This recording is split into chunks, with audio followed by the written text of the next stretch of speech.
All right. So day 2, going through and just reading the actual text of all the amendments. We've gotten through the actual. Oh, no, I am not live. What is going on?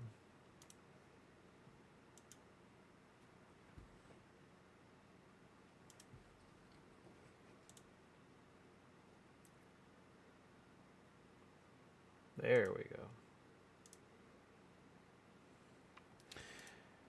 Got to the actual articles. Now we're going on to the actual amendments. The first 10, of course, the good old famous Bill of Rights. Let's see what we got. Figured this was a good thing to do, to actually just go through and read the actual text of the Constitution instead of, you read it like once in high school. Everyone then mentions it, oh, this or that. But when's the last time you actually went through and read the actual Constitution? So I'm down to the amendments now. But all right, we'll start. First in Bill of Rights. First Amendment. Congress shall make no law respecting the establishment of religion, or prohibiting the free exercise thereof, or abridging the freedom of speech or of the press, or the right of people to peacefully assemble and petition the government for redress of grievances. So the famous freedom of speech you hear all the time people talk about and not really understand. All the First Amendment says is that Congress shall make no law. People are like, oh, you're restricting my freedom of speech on Twitter or YouTube or whatever it is, but they're private. They can do that. You can make arguments that maybe with the Congress should expand this and make this is the soul of the nation, this amendment, so maybe they should protect it in other places. But as far as that goes, all right. The Second Amendment. A well-regulated militia being necessary to the security of a free state, the state and the people to keep and bear arms shall not be infringed. So this is the Second Amendment. Also, don't take my guns amendment. So another thing that people say, this is the right to keep guns, but really this is a contract between the federal government and the states. So all really the Second Amendment does is say, the federal government says, okay, hey, we're not going to restrict any of your ability to make a militia, because it was the states that would raise the militia and the federal government would run the militias. So it is within a state's right, technically, to restrict your ability to right to bear arms, but not the federal government. But this is very, very controversial. All right, the Third Amendment, which doesn't get any love because it's kind of not applicable in today's laws, but who knows? Well, wild and wildest stuff happens all the time. No soldier shall in times of peace be quartered in any house without the consent of the owner, nor in time of war, but in a manner to be described by law.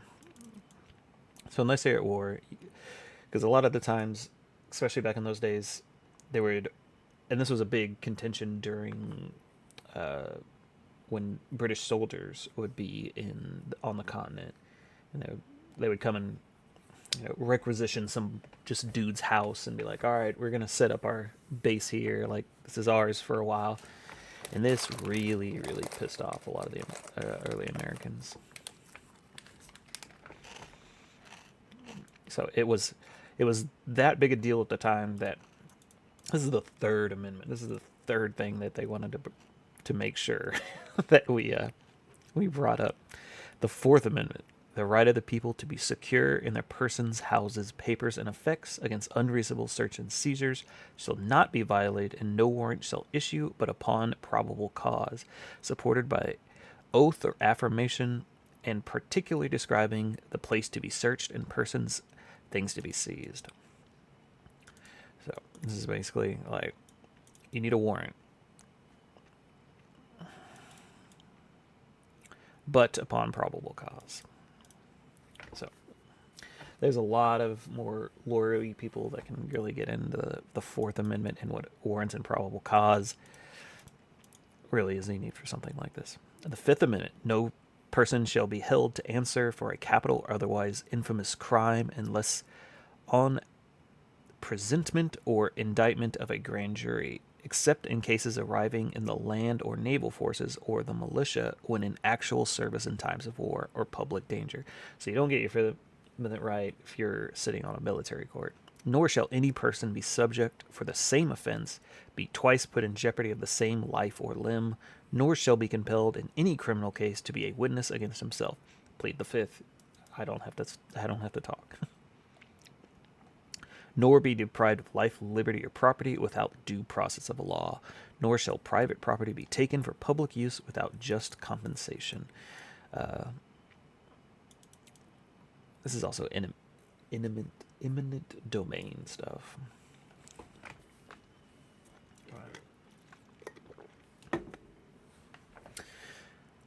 Whew.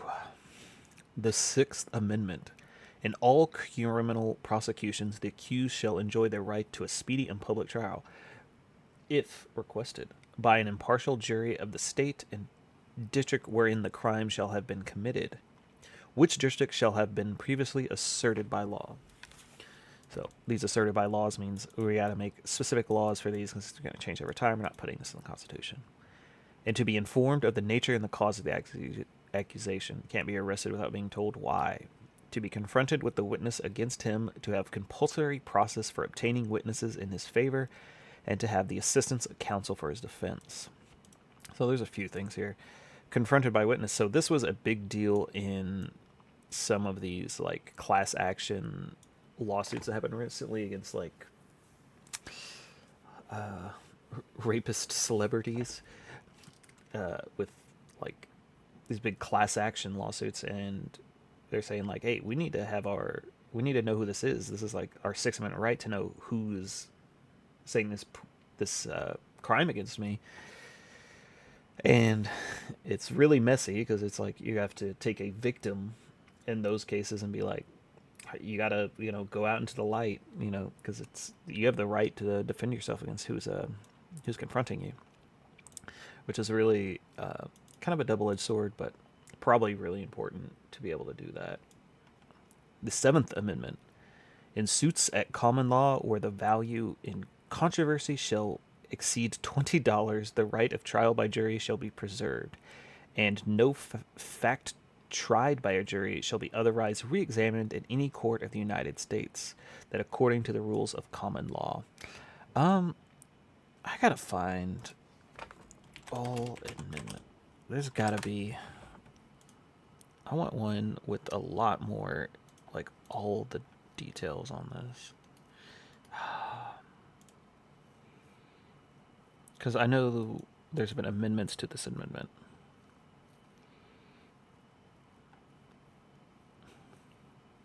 Because I don't think it's $20 anymore.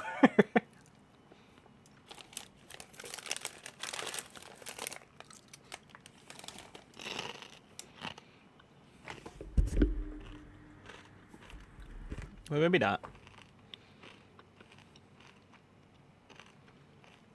Okay. Excess bail shall not be required, nor excessive fines imposed, nor cruel and unusual punishments inflicted.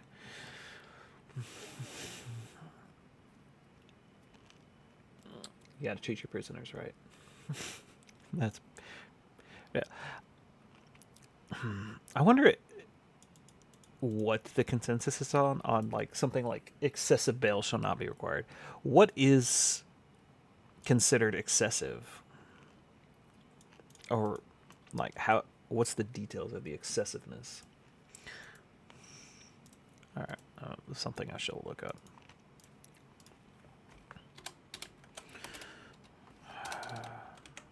My notes. What is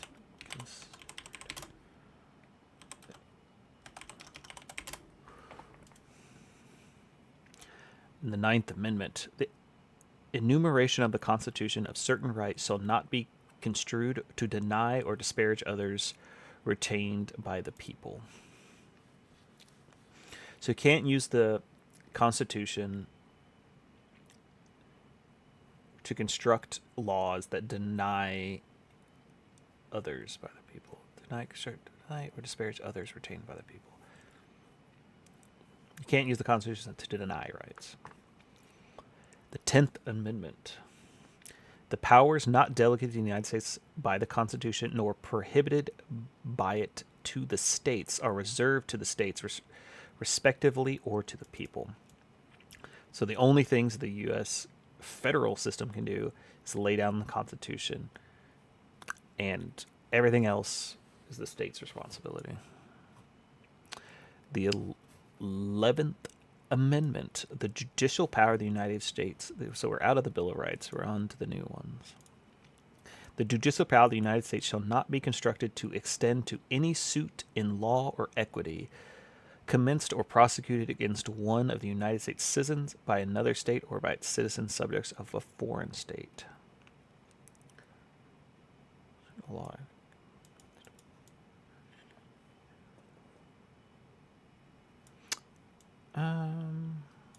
What does that mean?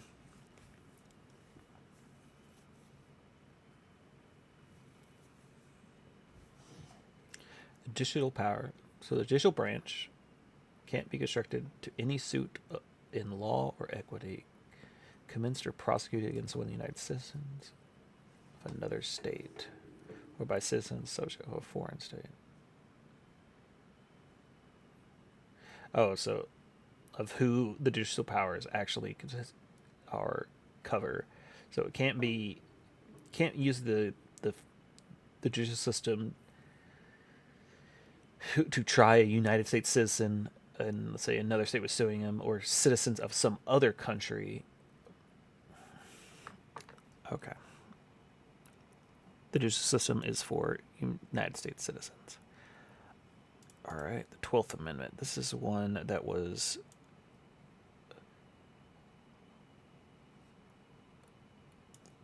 superseded Article 2, Section 1.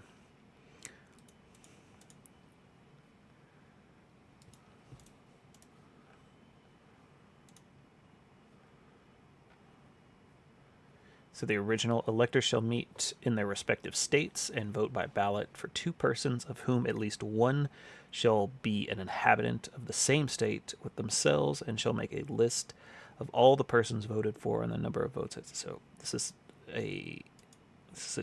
changing. The electors shall meet in their respective states and vote by ballot for president and vice president, one of whom at least shall not be the inhabitant of the same state with themselves. They shall name in their ballots the person voted for as president, and in distinct ballots the person voted for vice president. This used to be separate votes, and then it used to be second place got vice president. And shall make distinct list of all persons voted for as president, and of all the persons voted for as vice president, and the number of votes for each, which list they shall sign and certify. So this is like the elector college, all this stuff. Each state was kind of in charge of doing this. It's telling how the states, how they exactly want it done. And transmit sealed to the seat of government in the United States, directed to the president of the Senate, usually the current vice president. The president of the Senate shall, in presence of the Senate and House of Representatives, open all certifications, and the vote shall be then counted. The person having the greatest number of votes will be president. For president shall be the president, if such a number be a majority of the whole number of electors appointed, and if no person have such a majority, then from the persons having the highest numbers not exceeding 3 on the list of those voted for as president. Seems to be a lot more complicated back in the day than it turned out to be. The House of Representatives shall choose immediately by ballot the president, but in choosing the president, the vote shall be taken by states, the representation from each state having one vote. A quorum for this purpose shall consist of a member or members from 2/3 of the state. A majority of the state shall be necessary to choose, and in the House of Representatives shall not choose a president, whether the this is another 20th Amendment. Change the dates of the president's term. Okay, so the 20th Amendment. All right. This is just getting into minutia. We don't really have to get into this minutia of exactly how this is going through. The 13th Amendment. So this is a changing one. Note, a portion of Article 4, Section 2 of the Constitution was superseded by the 13th Amendment. Article 4. No. The Articles. Article 4. How is my one follower doing tonight?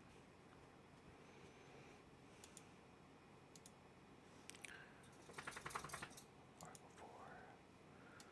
Section 2. A citizen of the state shall be entitled... All right, this part was changed. No person held in the service or labor in one state under the laws therefore escaping into another shall in consequence of any law or regulation therein be discharged from such service or labor, but shall be delivered upon the claim of party to whom service or labor may do. All right, so this changed it. Slavery, neither slavery nor involuntary servitude, except for as a punishment for crime whereof the party shall have been duly convicted, shall exist within the United States or any place subject to their jurisdiction. Congress shall have no power to enforce this article by appropriate legislation.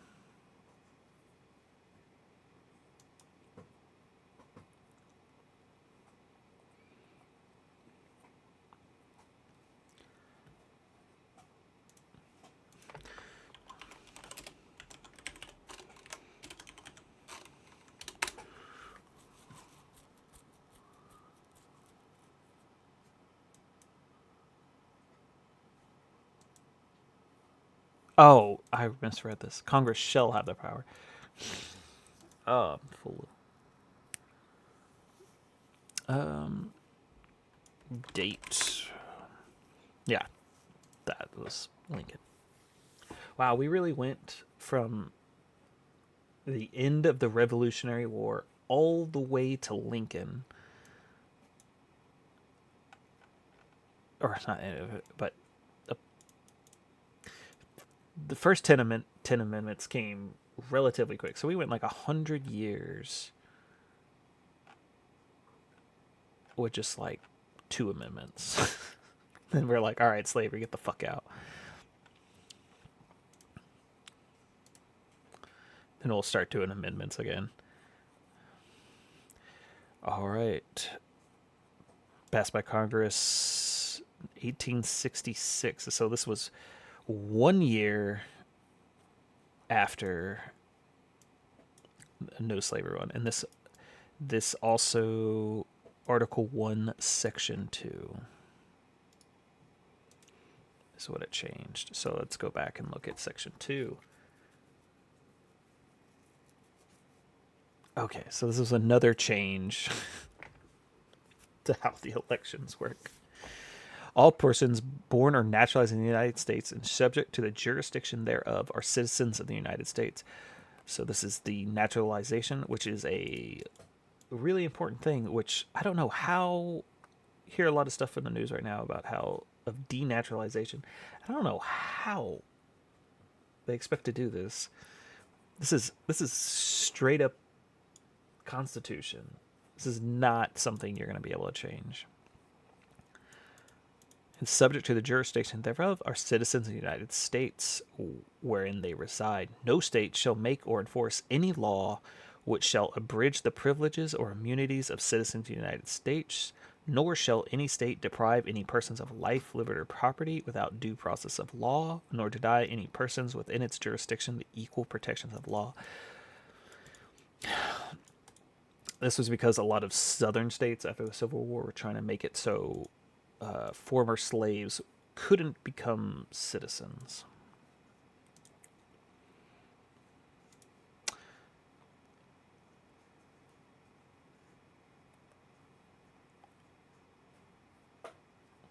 All right. Section 2 of the 14th Amendment. Representatives shall be appointed among the several states according to their respective numbers, counting the whole number of persons in each state, excluding Indians not taxed.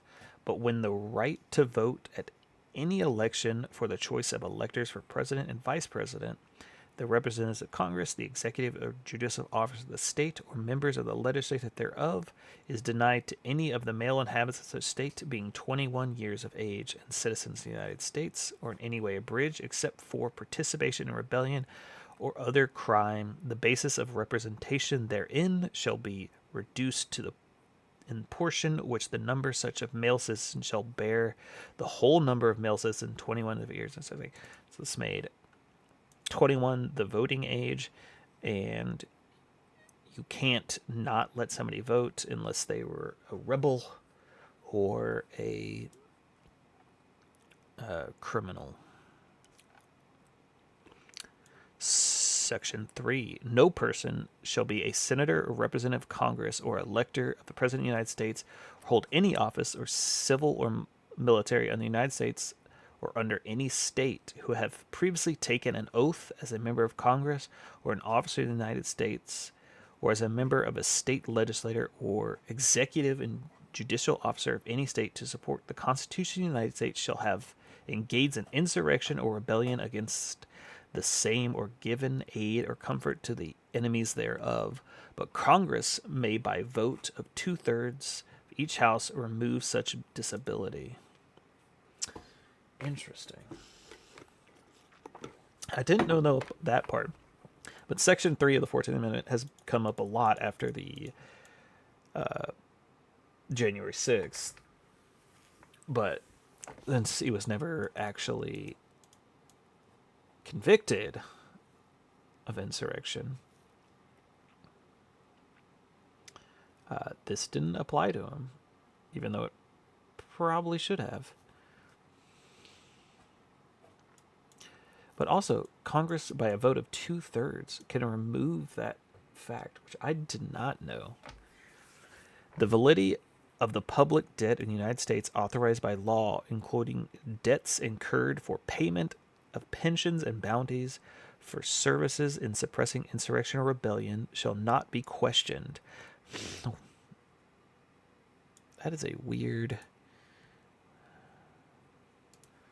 thing. But neither the United States nor any state shall assume or pay any debt or obligation incurred in the aid of insurrection or rebellion against the United States, or any claim for the loss of emancipation of any slave, but all such debts, obligations, and claims shall be held illegal and void. So this basically said, we're not paying any debt that you lent the Confederacy. Go fuck off. You lost that money. It's not yours anymore. You're an idiot. Get effed. All right. Section 5. The Congress shall have power to enforce by appropriate legislation the provisions of this article. A lot of these sections will have something like this because which one was it that...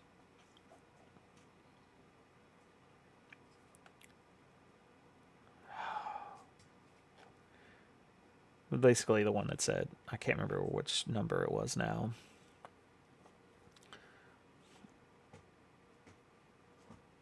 But any law, or the United States government can only do what the Constitution says. So a lot of these have this this little caveat at the end. The Congress can make laws about this. The 15th Amendment. Does this make any... This is not a... The rights of citizens in the United States to vote shall not be denied or abridged by the United States or any state on account of race, color, or previous condition of servitude. The Congress shall have the power to enforce this legislation. There's a lot of those.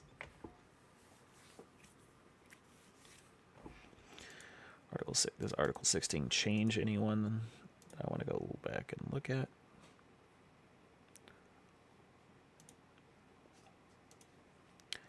Uh, 16. Note. The Constitution. Article 1, Section 9.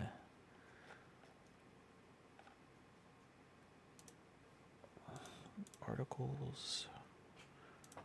Article 1, Section 9. Powers denied Congress.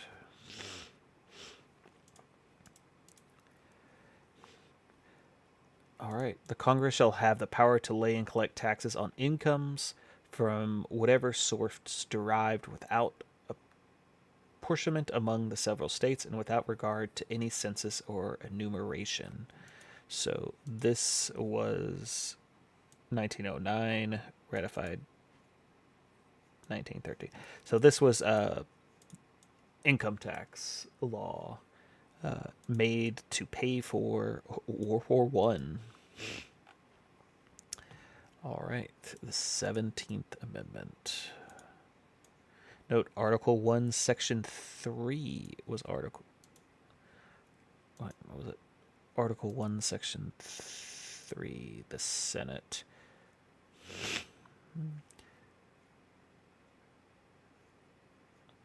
So it's this part. If vacancies happen by resignation or otherwise during recess of the legislature, the executive therefore make temporary appointments. All right. So what is the 17th Amendment? The Senate in the United States shall be composed of 2 senators from each state, elected by the people thereof for 6 years. Each senator shall have 1 vote. This is all the same as what it is in Article 1. And each senator shall have 1 vote.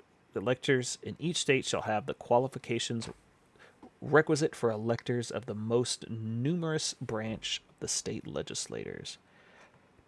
When vacancies happen in the representation of any state in the Senate, the executive authority of such state shall issue rights of election to fill vacancies, provided that the legislator of any state may empower the executive thereof to make temporary appointments until the people fill the vacancies by election as the legislator may direct. Interesting. All right. So this was the changing of Section 3 of recess appointments, which might be good to read again just because... So, right. So this is really just fills out the reasoning of when recess appointments can happen.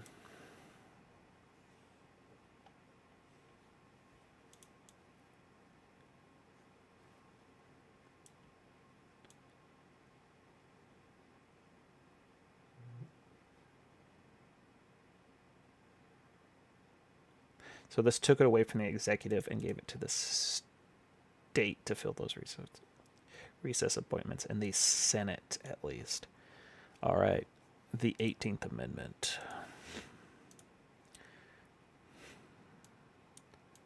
All right, this doesn't alter any ones that I need to go back and look at. Section 1, after 1 year from the ratification of this article, the manufacture, sale, and transportation of intoxicating liquors, the importation thereof, or the exportation thereof the United States and all territory, subjects, and jurisdiction thereof for beverages purposes is hereby prohibited. 18th, and we'll come back. We'll come back to this when we get to the 21s. We'll come back. What? This one doesn't have that, but this one does. 1917. Oh man.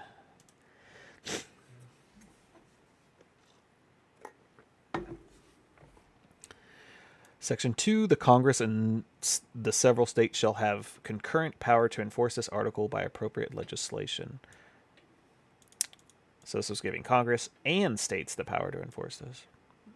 The article shall be inoperative unless it shall be ratified as an amendment by the Constitution by legislators of the several states as provided in the Constitution within 7 years to the date of the submission hereof of the state of Congress. Oh, so I didn't know this. They put a timetable in that if it wasn't ratified the states, because you have to get amendment through, and then it has to be ratified by 3/5 of all the states. So they put a time limit in here. So it's like, we got 7 years to do this. If they don't do it, it's done. How long did it take? Passed by Congress 1917, ratified it January 1919. So really, December 1917. So all of 1918, and pretty much just a year and a little bit. That's wild. That it only took 1 year, and they put this little, which is such an ugly amendment. A lot of the Constitution is very direct, clear language, and this is one of the ugliest parts. Just at least aesthetically. But we'll come back when we get to the 21st. We'll be coming back to that. All right, this one doesn't add anything. The 19th. The right of citizens in the United States to vote shall not be denied or abridged by the United States or by any state on account of sex. Congress shall have the power to enforce this. Again, the line of, we have the right to do this. So this was let women vote, which is really similar language to the same one for race and naturalization. 1933, which is really wild, which was earlier than most, but still probably too late to be good. All right, you hear a lot of the red pillars like, oh, we gotta repeal the 19th. It's like, psh, I don't. To seeing getting any amendment repealed in this day and age just seems so far-fetched to me. Of getting,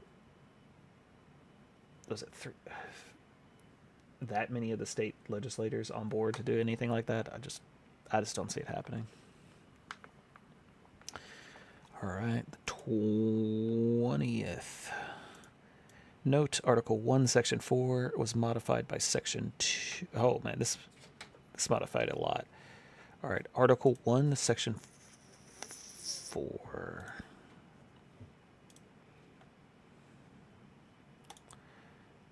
Elections. The 20th minute change, the starting date. All right, this might be a boring one. The terms of President and Vice President shall end at noon on the 20th day of January, and the terms of senators and representatives at noon on the 3rd day of January of the years in which such terms would have ended if this article had not been ratified. The terms of their successors shall then begin. So this is just putting it in absolute black and white language of the days.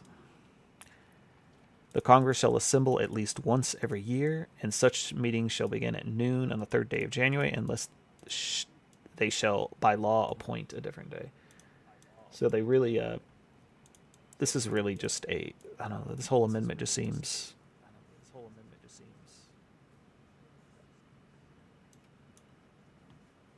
like, getting things to go more smoothly.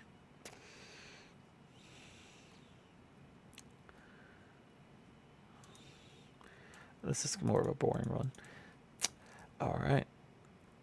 If at any time fixed for the beginning of the term of the president-elect shall have died, the vice president shall become president. The president shall not have been chosen before the time fixed at the beginning of this term, or if the president-elect shall have failed to qualify, then the vice president shall act as president until the president has been qualified. The Congress may by law provide the case wherein the president-elect nor the vice president-elect shall have qualified, declaring who shall then act as president. Okay, this is starting the law of secession The Congress may, by law, provide for the case of the death of any of the persons from whom the House of Representatives may choose a president, wherever the right of choice shall be devolved upon them, and in the case of death of any of the persons for whom the Senate may choose a vice president, wherever the right of choice shall have developed upon them. All right.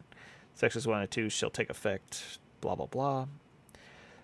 This article shall be inoperative unless it shall have been ratified as an amendment to the Constitution by the legislative 3/4 of the states within 7 years from the date of submission.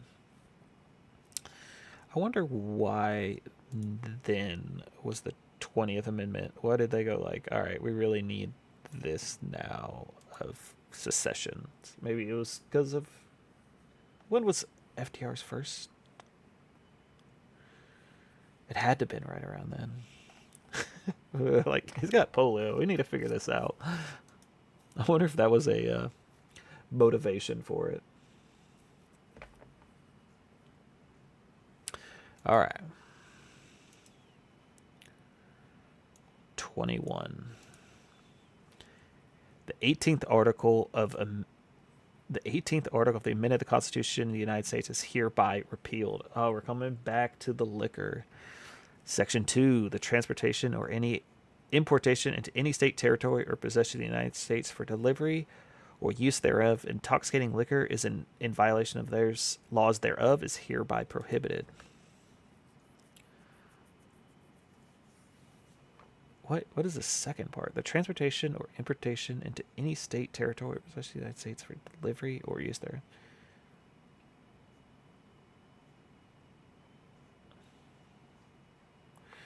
The article shall be inoperative unless it has been ratified by the states. It's provided by the Constitution within 7 years. They also gave the time limit to this one, which makes no sense.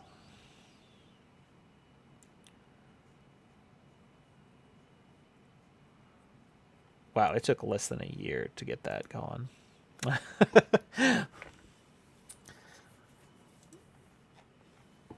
All right, 22nd, 1947. This is right after World War II.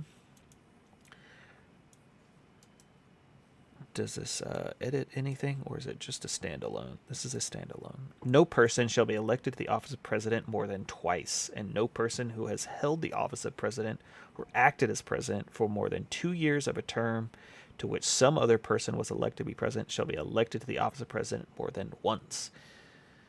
This is why this was after FDR, and after he ran so many terms, and they're like, all right, this is a little bit too much, let's chill out on this. But this article shall not apply to any persons holding office the president when the article was proposed by Congress, and shall not prevent any person who may be holding the office of president or acting as the president during the term within which this article becomes operative from holding the office of president or acting as president during the remainder of such term. Section 2, the article shall be inoperative unless it shall have been ratified by the legislative 3/4 of several states within 7 years. I wonder why this time limit thing started showing up.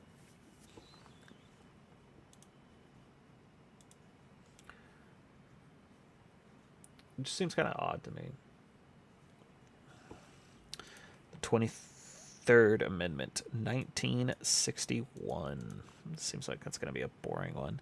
The district consisting of the seat of government of the United States shall appoint in such a manner as Congress may direct a number of electors of president and vice president equal to the whole number of senators and representative Congress in which the district would be entitled to if it were a state, but in no event more than the least populous state, and shall be in addition to those appointed. So this is getting the citizens of Washington, D.C. itself electors for president.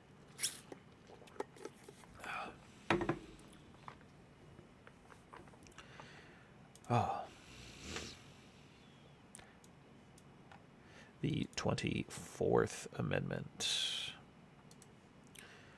Section 1. The right of the citizens of the United States to vote in any primary or any other election for president or vice president, for electors for the president or vice president or senator, shall not be denied or abridged by the United States or any states by the reason of failure to pay a poll tax. This is getting rid of the poll taxes. You can't do poll taxes. The 25th Amendment. Article 2, Section 1 was modified.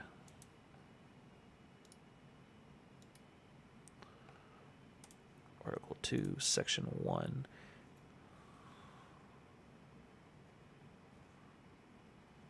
So this part. The case to remove the president from office or of the death, resignation, or inability to discharge powers and duties, said office, the same shall devolve on the vice president. Congress, by law, provided for the case of removal, death, resignation, or ability of both president and vice president, declaring what officer, blah, blah, blah. All right, so this is probably just going to make a more formal point. The case of the removal of the president from office or his death or resignation, the vice president shall become president. So that was made official. The vice president takes over when the president dies. Section 2, when there's a vacancy in the office of vice president, the president shall nominate a vice president who shall take office upon confirmation by majority vote of both houses of Congress. So this is, we're really getting into the, I wonder, okay, let's see, when was this? 65, so right in the middle of Cold War. So maybe we need to have a good hard line of secession in case, things get nuked. All right, but really just going to go on and on about that. 26. Note, Amendment 14, Section 2 was modified.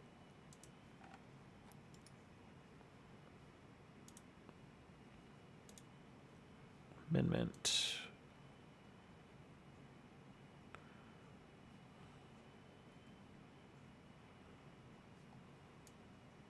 14, Section 2. Section 2, representatives to be appointed by the several states.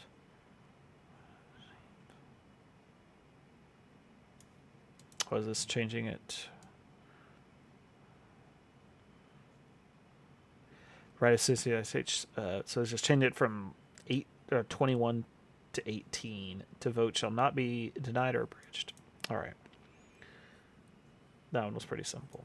27th. No law varying the compensation for the services of the senators and representatives shall take effect until the elections of representatives shall have intervened.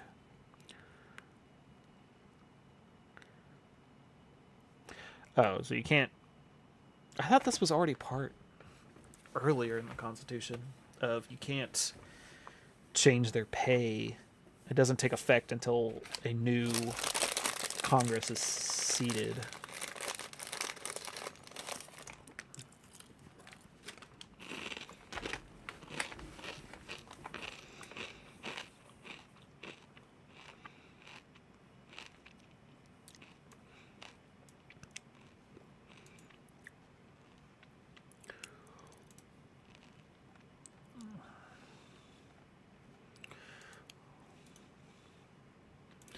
All right, so that is all of the Constitution.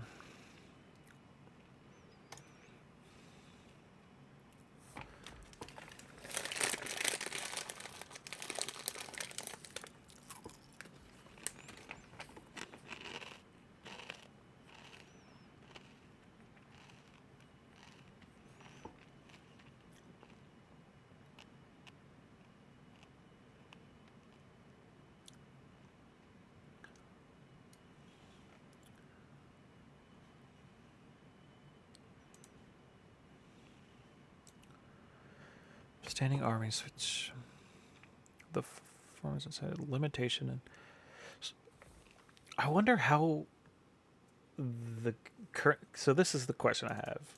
Congress shall have the power to raise and support armies, but no appropriation of money to that shall be longer than 2 years. So, how do we do that now?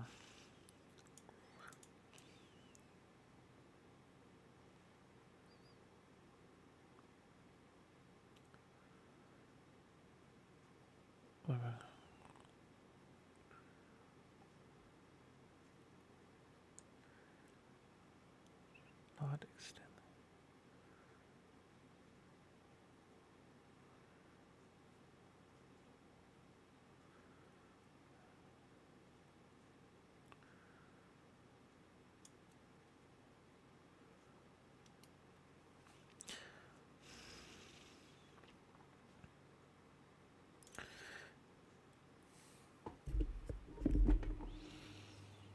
Time limit. Okay. Prompted by the fear of standing armies.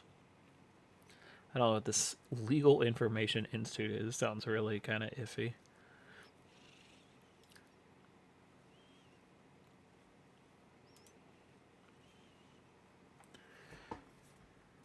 I guess I'm having to go to Reddit. This is going down the hole here.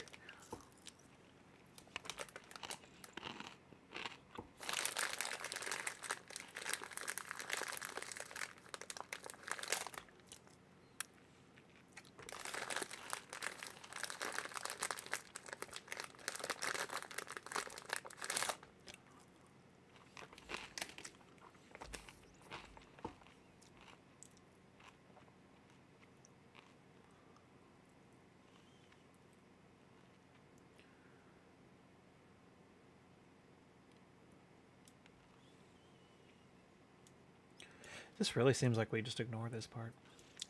To provide for calling forth the militia, express insurrection or repeal. Alright, this was another question. This is Article 1, Section 8.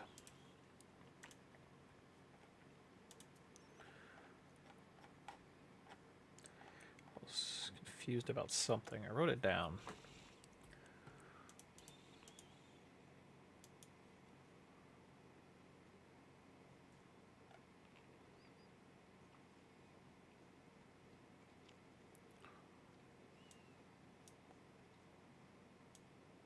Provide for calling forth the militia to execute laws of the Union, suppress insurrections, the invasions. Why did I write this down?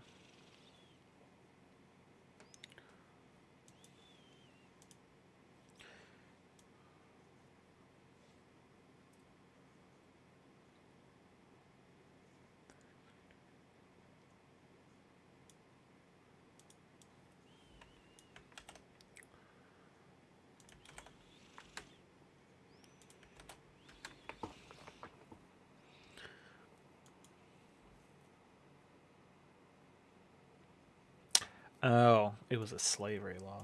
I was confused of this. The migration or importation of persons to any states now existing shall think proper to admit, shall not be prohibited by Congress to the year 1888. So this was that was keeping that they couldn't ban slaves before 1808.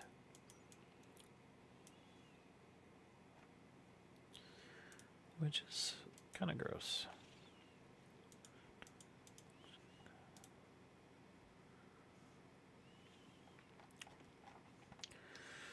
All right, but that is all of the Constitution.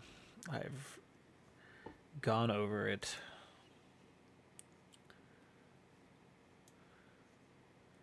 Oh yeah. High crimes and misdemeanors. What is meant by this?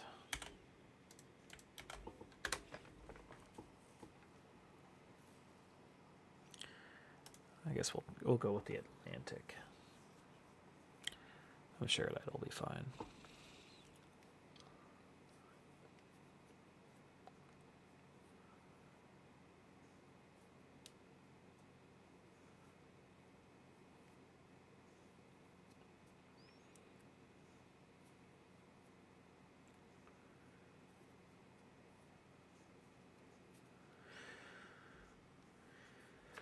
So this is, I'm trying to figure out.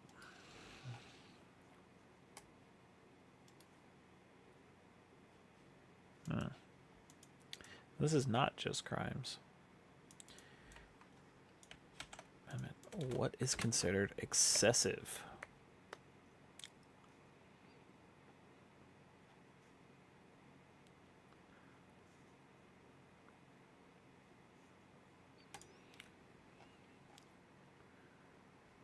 Agent in the United States. Excessive bail should not be required. Yeah, that's what I'm asking.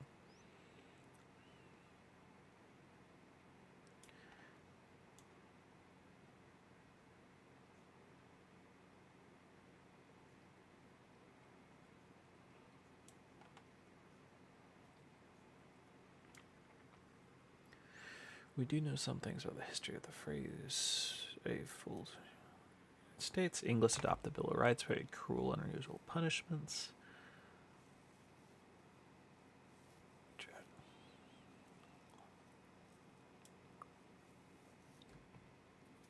Ugh.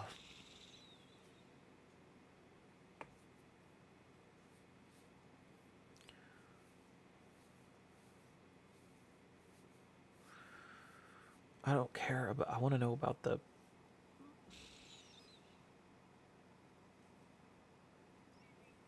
I don't care about the cruel part. I want to know. I'm curious about the bail part.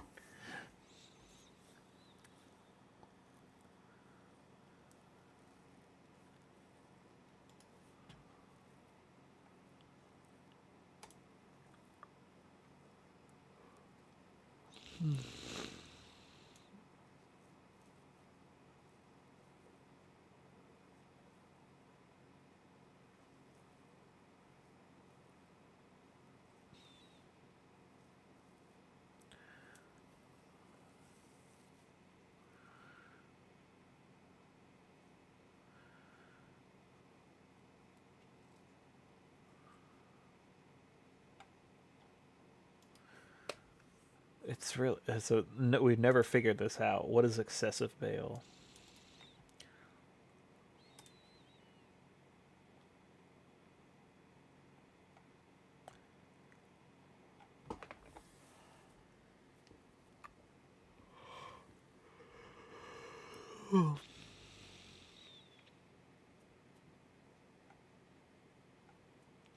There we go. England sheriffs originally determined whether to grant bail to criminal suspects since they tended to abuse their power. Parliament passed the statute in 1275 where bailable and non-bailable offenses were defined. The king's judges often subverted the provisions of law.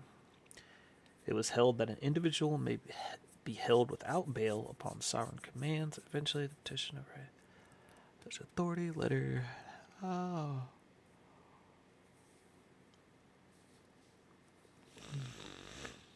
Also, only a lemon.